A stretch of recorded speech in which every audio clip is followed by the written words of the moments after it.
There's nothing better than walking into a hotel lobby and smelling how good it smells and just feeling so relaxed or invigorated and at ease. I love it so much that I have tried over the years to do my own essential oil blends to copycat that hotel smell. Well, it turns out people actually can do it for you. So this is the Dream On. This one is the Westin Hotels. It's white tea, amber, and vanilla.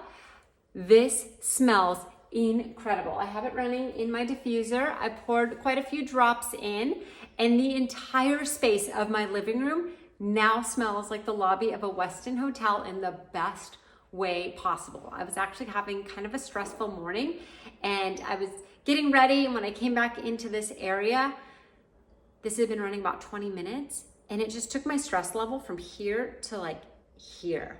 It is so calming. And I think with it being Dream On, this could be a really good blend to use in the evening time as well. So to get you ready for bed, but also just to relax you throughout the day. This is amazing. There's other scents as well. And I want to try all of them because I love a good hotel lobby smell.